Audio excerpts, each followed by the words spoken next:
Saya akan membacakan sebuah cerita rakyat berjudul Dukuh Patok. Alkisah di suatu desa di kaki Gunung Telomoyo, hidup dua orang lelaki yang dikaruniai tubuh cacat. Yang satu buta dan yang satu lagi lumpuh. Cacat tersebut dibawa sejak lahir.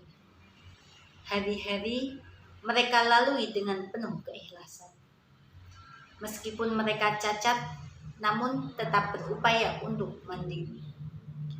Keduanya bekerja pada Tuan Karsa sebagai perawat gedung. Keduanya bekerja sama bantu-membantu untuk mencukupi kebutuhan sehari-hari. Pada suatu sore, kedua sahabat itu berjalan pulang dari rumah Tuan Karsa. Tidak seperti hari-hari yang lalu. Hari ini mereka begitu lelah karena tadi ketika si Dampo dimandikan begitu bertingkah, tidak mau dipegangi, sehingga membuat Loyo kewalahan karena harus mengeluarkan tenaga ekstra, dan baru setelah 1,5 jam selesailah mereka memandikan Dampo. Perjalanan pulang menuju rumah harus mereka lewati sebuah hutan kecil. Loyo yang digendong Loyo seperti biasanya sepakat untuk berhenti sejenak di bawah pohon beringin tua karena kelelahan. Mereka kemudian duduk di sebatang pohon tumbang yang kelihatannya sudah sangat tua dan sudah cukup lama tumbangnya. "Lo, bagaimana kalau sembari istirahat kita mengunyah sirih?" ajak Loyo. "Aku setuju, Kak." Begitu Loyo memanggil Loyo, karena dari segi usia Loyo memang lebih tua. Keduanya kemudian mulai meramu pinang. Saat mereka menemukan pinang yang akan digunakan untuk meramu sirih, Loyo bermaksud mencari landasan untuk memotong-motongnya. "Lo, dipotong pakai landasan yang kita gunakan untuk di sini saja," kata Loyo sambil sedikit menggeser pantatnya agar masih ada ruang untuk Loyo memotong sirih. "Iya, Kak," jawab Loyo sambil mengeluarkan pisau dan mulai memotong pinang. "Hah? Apa ini, Kak? Mengapa landasan kayu yang kita duduki dan saya gunakan untuk landasan memotong pinang mengeluarkan getah? Aduh, mengapa getah yang keluar berbau amis sekali?" seru Loyo pada Loyo. "Coba kulihat," jawab Loyo sambil mengamati getah yang keluar dari landasan. "Loh, ini bukan getah pohon, namun darah," seru Loyo. "Yang benar, Kak," kata Loyo. Loyo kemudian menempelkan jemarinya yang terkena darah ke hidung Loyo untuk dibaui, dan saat ia hendak menempelkan cairan itu ke hidung Loyo, cairan itu sedikit mengenai mata kanan Loyo. Aneh, mata Loyo yang semula tidak dapat melihat, kini dapat melihat. Dengan kagum dan masih diliputi rasa tidak percaya, ia memandangi sekelilingnya. Lalu ia berseru dan memanggil Loyo. "Kak, sebelah mataku yang terpercik getah itu dapat melihat. Coba, Kak, kau percikan lagi di sebelah kiri," pinta Loyo. Loyo segera mengeluarkan tangannya yang masih terkena percikan getah landasan dan mengoleskannya ke mata kiri Loyo. Dan sekali lagi keajaiban muncul. Mata Loyo sebelah kiri setelah diolesi getah landasan oleh Loyo dapat melihat. Loyo kemudian bersujud di tanah, mengucapkan syukur atas kesembuhannya. Lalu katanya, "Kak, coba kau balutkan getah itu di kakimu. Kalau juga ada keajaiban dari Tuhan, sehingga kakimu bisa sembuh dan bisa berjalan," kata Loyo pada Loyo. "Kak, cobalah," pinta Loyo. Setelah beberapa saat, Loyo belum mau menuruti permintaannya.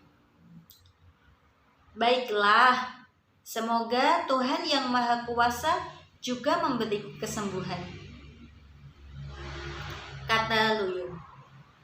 Dengan hati-hati, tangan Loyo yang masih berlepotan getah landasan dioles-oleskan pada kedua kakinya, dan keajaiban selanjutnya terjadi. Kedua kaki Loyo bisa diangkat dan ia bisa berdiri tegak dengan kedua kakinya. "Terima kasih Yang Maha Kuasa, Engkau telah membebaskanku dari penderitaan yang bertahun-tahun ini," Loyo berbisik dengan tangis sesenggukan sambil bersujud mencium sang bumi tempat berpijak. Keduanya kemudian berbicara damai, berjingkrak, menari-nari, meluapkan kegembiraan mereka karena bebas dari penderitaan yang telah disandangnya bertahun-tahun. Meskipun begitu, mereka memutuskan untuk tetap bersama, tolong-menolong seperti dulu. Saat mereka menikmati kegembiraan dengan rasa syukur yang begitu dalam, tiba-tiba ada suara dari sekitar yang mengejutkan mereka. "Loyo dan Loyo, jangan terkejut.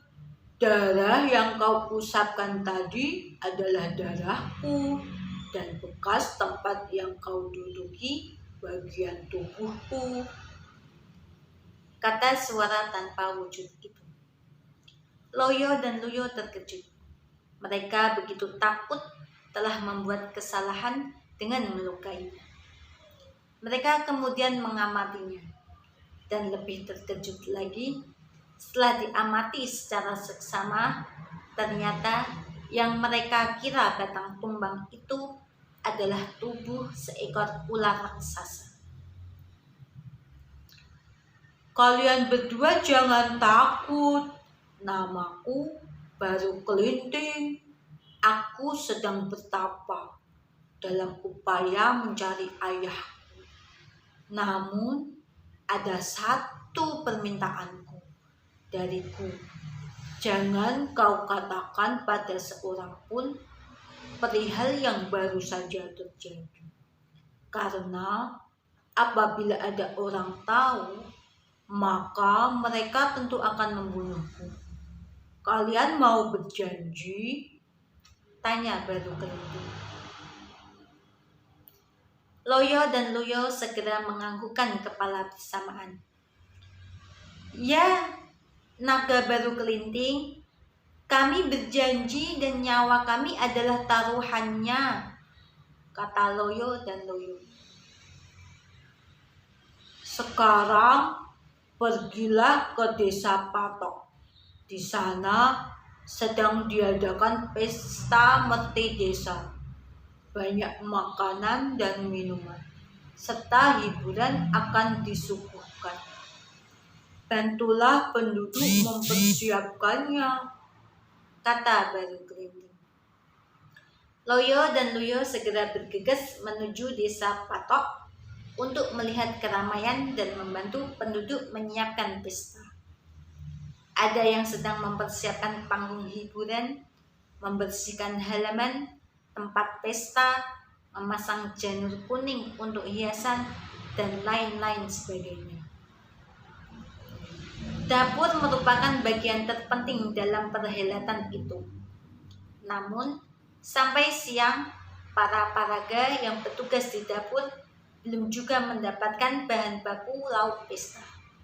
Sampai Loyo dan Loyo datang mendekat ke lokasi perhelatan, kemudian menyapa orang-orang.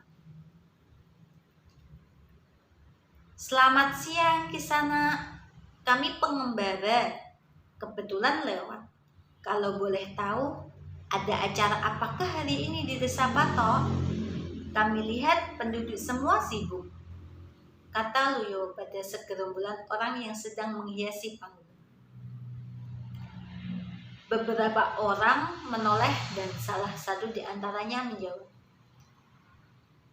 perayaan pesta merti desa setiap tahun sekali diadakan keramaian untuk menghibur masyarakat dan selamatan agar Tuhan selalu memberikan kesejahteraan bagi desa, jawab kepala desa.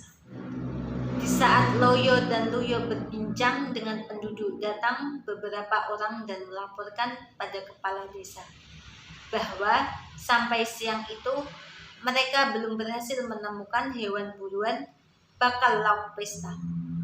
Kemudian mereka berdua menimpali. Saudara sekalian, saat ini memang musim kemarau panjang, sehingga hewan buruan jarang muncul karena rumput meranggas. Untuk itu, apabila berkenan, akan kami tunjukkan daging binatang yang dapat kalian suguhkan di perhelatan ini, kata Loyo tenang. Apa? Di sekitar sini ada daging binatang yang bisa dimasak, kata mereka serempak.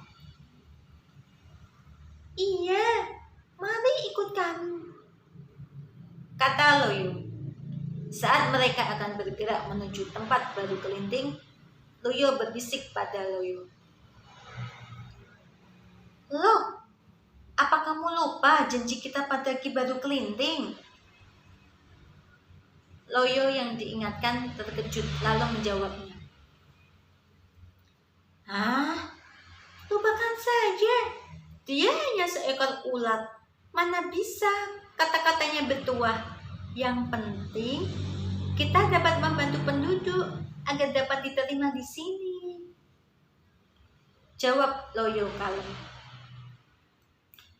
Loyo lupa bahwa mereka telah berjanji pada Ki Baru Kelinting tidak akan memberitahukan pada siapa saja dengan taruhan keselamatan mereka.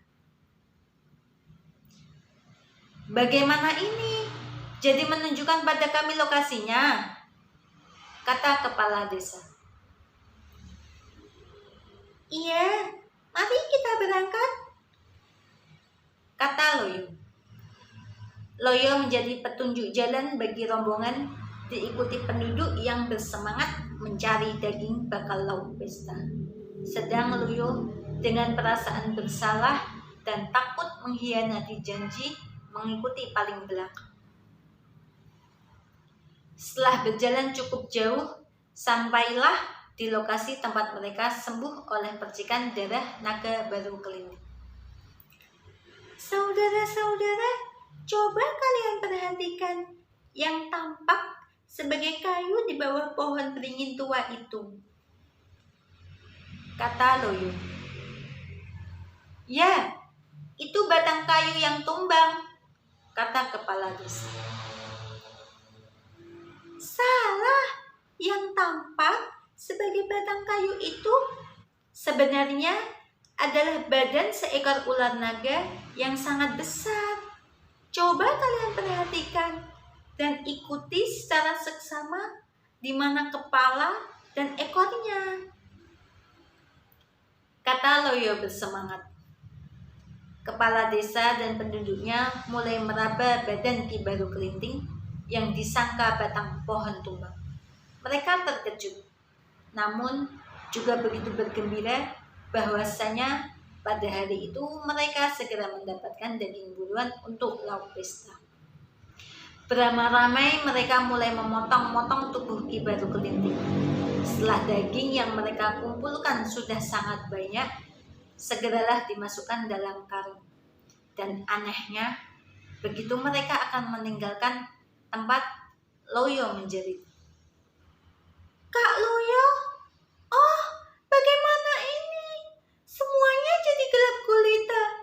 Aku tidak bisa melihat apa-apa. Aduh kak, aduh, mengapa jadi begini?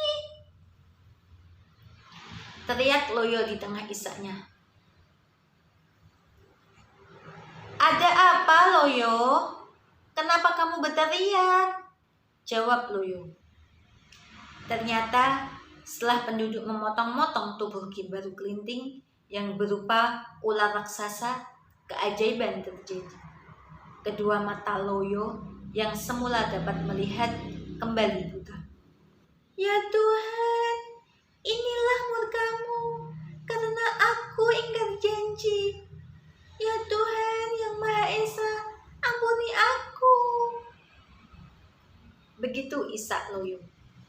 Loyo begitu menyesali semua perbuatannya. Loyo yang tidak mengingkari sumpah janjinya pada Ki Baru Kelinting ternyata tetap berjalan tegak. Kedua sahabat itu pun berangkulan. Loyo yang menyesali pengkhianatan bersujud sambil berdoa. "Yang Maha Kuasa, ampunilah hamba, dosa hamba, kehilafan hamba, dan kesalahan hamba. Akibat tidak menepati janji hamba, kini menerima hukuman-Mu." Sekian, terima kasih.